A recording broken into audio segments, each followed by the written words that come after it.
Yo, what's up, guys? My name is Nicholas Earl, and welcome back to another edition of Baseball Talk with the Earl Brothers. And today is going to be part one of two for this series that I'm going to do. And it's top 10 rookies that can win the Rookie of the Year from each league. Today is going to be the American League, tomorrow is going to be the National League. So we have 10 rookies, one honorable mention that I wanted to put in there as well. For American League Rookie of the Years, and rookies like to keep an eye out for in the American League. Um, so we'll get it started right away. Quick honorable mention, and it's only an honorable mention because he is yet to throw this year because he's currently rehabbing right now, and he could be back in May. I don't think he's going to be competitive for the Rookie of the Year this year just because of the time he's missed. It's Trey Savage, right-handed pitcher of the Toronto Blue Jays. Just someone who absolutely dominated through the playoffs last year. Looked really good through the minors last year, and I thought was going to be a Rookie of the Year frontrunner heading into this year, but then he started on the IL, which was unfortunate. But just wanted to do a um, quick little honorable mention for Trey Savage. Let's get to the top 10 now. Number 10, Noah Schultz, left-handed pitcher of the Chicago White Sox. 60 grade fastball, 70 grade slider, 45 changeup, 50 control, 55 overall. Um, and you may look at me like he doesn't have any numbers in the major leagues yet. Oh yeah, he just got the call up, and he'll be starting Tuesday against the Tampa Bay Rays for his MLB debut. He'll be going up against Shane McClanahan. That'll be an absolute fun game to watch. Noah Schultz is someone I've been high on for a while. The last couple years, he was my long shot Rookie of the Year pick for 2025. I want to say 2025, where he started in Double A, got up to Triple A, struggled in Triple A, but also was dealing with some injuries as well. So far through Triple A this year, 14 innings pitched. He's appeared in 3 games, started 2 of them to a 1.29 ERA, a 3-0 record. So he's looked really good. 19 strikeouts to 2 walks. The walks is the big issue for Noah Schultz. But someone who's going to make his debut on Tuesday, so tomorrow is the time of this recording. I'm recording this on Monday the 13th, and someone I expect to be pretty good this season for the Chicago White Sox. Let's take a look at number 9, and that'll be another pitcher here, Tatsuya, in my right-handed pitcher, Houston Astros. He has struggled so far in this season, but some of these fringe guys are guys because it was really going to be like Schultz and Amai, or someone like Cole Emerson who hasn't debuted yet, or some other guys who haven't debuted yet. So Amai so far this year, a 7.27 ERA has not looked great in 8 2/3. Very limited sample size though. He got hammered in his last start, which ballooned his ERA. But he is somebody with a solid fastball. He's got that slider that moves the wrong way. He has the potential to be a very nasty pitcher. Is he somebody that I expect to be towards the top of this list? No. But is he someone I'm expecting to continue struggling throughout the entire year? Also, no. I think he'll be absolutely fine. And I expect him to bounce back and be pretty good the rest of the season. Number 9, Tatsuya Amai, right-handed pitcher of the Houston Astros. To number 8, we have Samuel Basallo, designated hitter, first baseman, catcher for the Baltimore Orioles. Got called up last year and kind of struggled in a limited sample size, a 165, 229, 330 slash line for 5.59 OPS. And he's not gone off to much of a better start. Only 46 at bats in 11 games, though, so not too much of a sample size. That's something to keep in mind with a lot of these guys. Is yes, they may be struggling to start the year. Number one, they're rookies.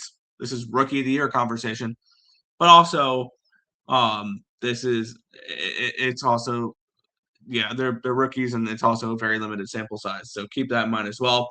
Only 46 at bats, a 561 OPS. So I do expect Basayo to be better, but he's somebody who I can see towards the end of the season being able to put up good enough numbers to be in like the top 10 for a Rookie of the Year. We'll move to the Boston Red Sox, who have left-handed pitcher Connolly Early. who is actually off to a decent start this year. 13 and 2/3 innings pitched, 3 starts, a 2.63 ERA, 15 strikeouts to 8 walks, a 1.54 WHIP, a little high there, but a 255 opponent batting average as well. He is somebody who is just an overall solid pitcher. 55 fastball, 50 curveball, 55 sliders, 60 changeup, 50 control, 55 overall. Just overall, a very solid pitcher.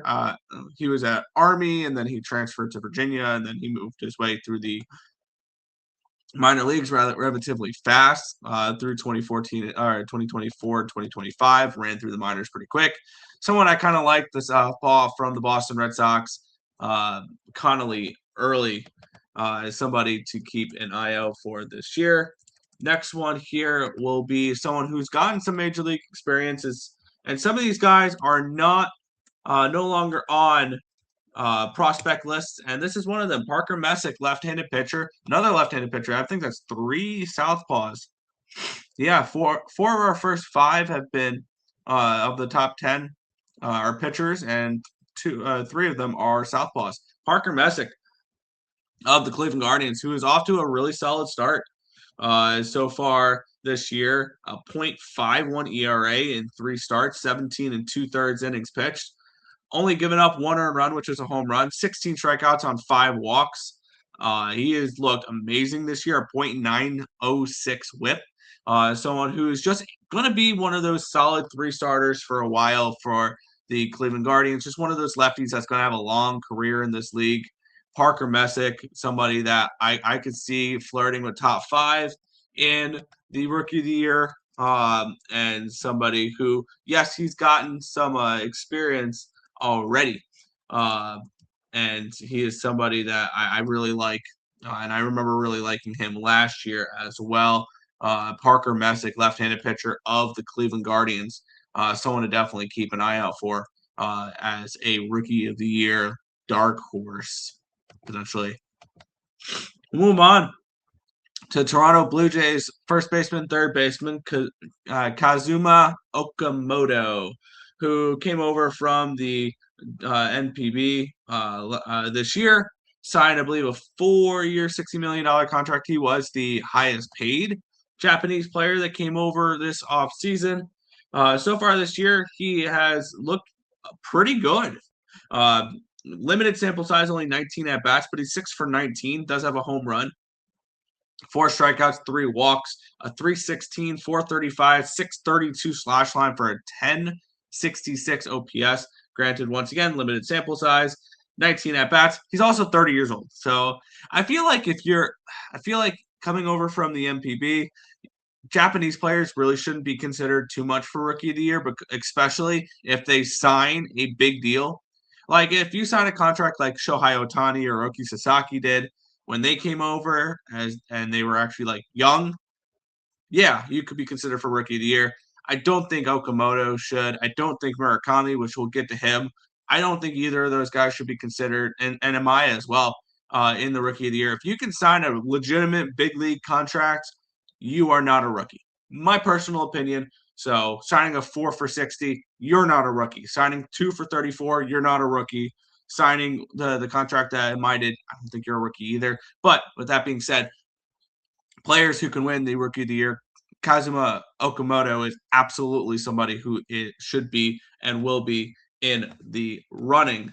We'll move on. Number 4 for this list, Carter Jensen, catcher for the Kansas City Royals, did get some big league time last year, had 60 at-bats in 20 games for the 2025 Royals to a 941 OPS. This year, he's off to a nice start as well, an 831 OPS in 15 games, 42 at-bats, 4 home runs, 8 RBIs, 16 strikeouts to 3 walks. So that's not – you don't like to see that type of strikeout-to-walk ratio. But he's just a solid defensive catcher who's got some power, 60 power, 55 hit, 45 runs, 60 armed, 50 field, 60 overall. It's just a very solid prospect that has hit the ground running for the Kansas City Royals. He's the guy that probably has taken and will take the torch from Salvador Perez as the catcher of the Kansas City Royals going forward. Someone to really keep an eye on. I think he can put up some really nice numbers this year. The 3rd round pick from back in 2021. What a great pick for the Kansas City Royals there. 78th overall in that draft. Just somebody who is going to be a solid above average bat that can catch some games as well. So Carter Jensen, one thing with him that I think might set him back a little bit, though, what that comes with Rookie of the Year talks, is the fact that he catches. And I think that can cause him to slow down a little bit in the second half. So something to keep an eye on there. Keep an eye on for him is a potential regression in the second half, like we've seen from catchers in the past, kind of like what we saw from Cal Raleigh a little bit last year. It wasn't major regression, but like you'll start to see catchers slow down in the second half of the season, and that's just because catching takes a huge wear and tear on your body. So Carter Jensen, definitely a rookie to look out for the Kansas City Royals, catcher number 4 on this list. Number 3, the last of the Japanese players that we'll talk about for this video, and that is Chicago White Sox DH, and they have him at first base, not third base. My bad. I typed in the wrong thing there. It says first base. Munetaka Murakami, someone that I was kind of excited talking about coming into the league. Surprised he signed the contract that he did. One thing that does concern me a little bit for the Rookie of the Year is if he gets traded, because the White Sox are not going anywhere this year or next year unless he gets extended. I could see him as a very, very nice trade piece, especially with what he's done so far this year. Which this year so far in the regular season, where is his numbers? There they are. In 51 at bats, he has 4 home runs. He is hitting 157, 157, 323, 392 slash line for a 715 OPS. He's very home run or bust type of hitter, though. So if he can hit home runs and look good doing that, he can be a very, very solid Rookie of the Year candidate.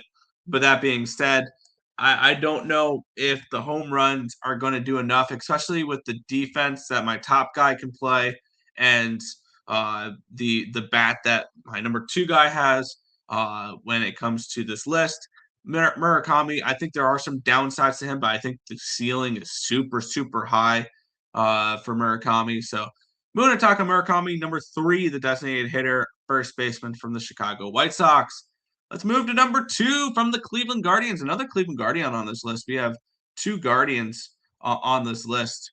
I noticed a lot of American League Central teams, and actually, I think all of the Central teams are represented in this video.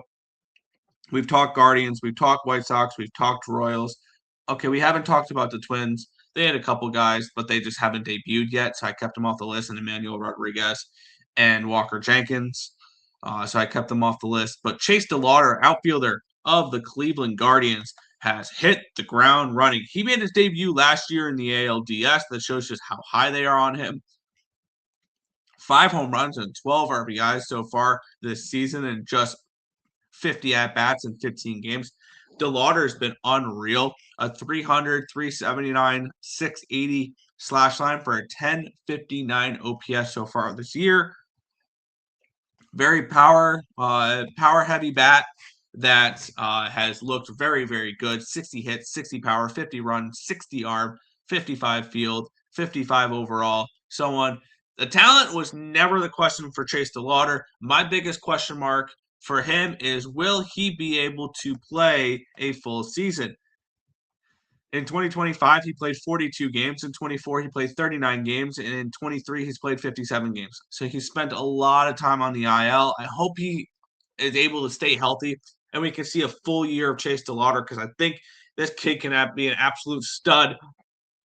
But the injury question marks, I think, ultimately, for me, kept me from putting him at number 1. Because I know the number 1 guy, I'm almost certain will play more games than the number 2 guy will. But he's also struggled a little bit with injuries the last few years. The next guy I'm going to talk about as well, because he has not reached 100 games as well. My number 1 guy, but rocking the Tigers jersey because number 1, Kevin McGonigal, shortstop, Detroit Tigers. He has hit the ground running. Now, not as much in the power department. He only has 1 home run this year. However, 8 strikeouts, 9 walks, so more walks than strikeouts. so far, 59 at-bats in 16 games, a 322, 412, 508 slash line, a 920 OPS. Absolute stud is Kevin McGonigal. And he has looked really, really good so far to start the year. Obviously, the number 2 prospect in all of baseball. McGonigal is just an overall solid hitter.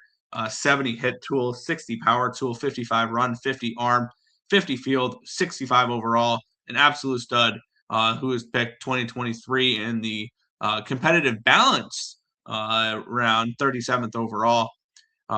Signed above slot at 2.87 million. McGonigal has been one of the top prospects in baseball for a while, and he's showing off so far in 26 why he has been with just the way he has been hitting so far and really taking over shortstop for that Detroit Tigers team. So Kevin McGonigal, number 1 on my list for top 10 rookies that can win the American League Rookie of the Year.